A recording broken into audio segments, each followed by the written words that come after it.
साहब संविधान लिखे और मराठाओं को आरक्षण ना मिले, ऐसा हो सकता है? नहीं। बाबा साहब और मराठाओं का दिलचस्प इतिहास आप सबको बताता हूँ।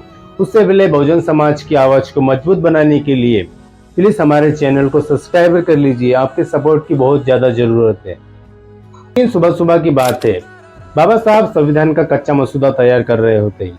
उसी समय पंजाबराव देशमुख जो मराठा समाज से आते थे और बाबा साहब के खास मित्र थे, और बाबा साहब और पंजाबराव देशमुख कई आंदोलनों में साथ खड़े भी रहे। वो बाबा साहब के पास आते हैं और बाबा साहब को जय जोहार कहते हैं, और बाबा साहब कहते हैं कि पंजाबराव देशमुख आप सुबह सुबह यहाँ।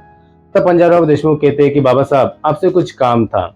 तब बाबा साहब कहते हैं कि पंजाबराव देशमुख, ये संविधान का कच्चा मसूदा है, जरा आप इसे देखिए और इसमें कुछ सुधार करने की जरूरत हो तो मुझे बताइए, तब तक मैं थोड़ा वॉक करके आता हूँ।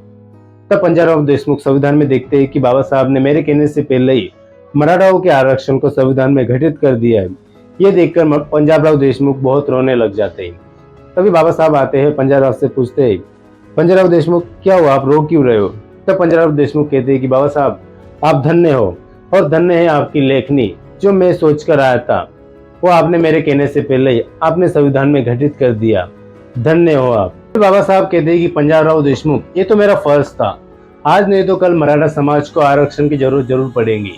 उसके बाद नेहरू के कहने पर मराठा समाज बाबा साहब के घर पर आंदोलन करता है और बाबा साहब से कहता है कि बाबा साहब हम कोई महार नहीं है, हम कोई अछूत नहीं है जो हमें आरक्षण की भीख चाहिए, हमारे पास 50-100 एकड़ जमीन है। तब बाबा साहब कहते हैं कि आज नहीं तो कल तुम्हें आरक्षण की जरूरत जरूर पड़ेगी, लेकिन वो देने के लिए मैं तुम्हारे पास नहीं रहूंगा। और आज देखिए अपना मराठा समाज आरक्षण के लिए रास्ते पर संघर्ष कर रहा है। अगर हमारा ये छोटा सा वीडियो आपको पसंद आया हो तो बहुजन समाज की आवाज को मजबूत बनाने के लिए प्लीज हमारे चैनल को सब्सक्राइब कर लीजिए। आपकी सपोर्ट की बहुत ज्यादा जरूरत है। जय भीम।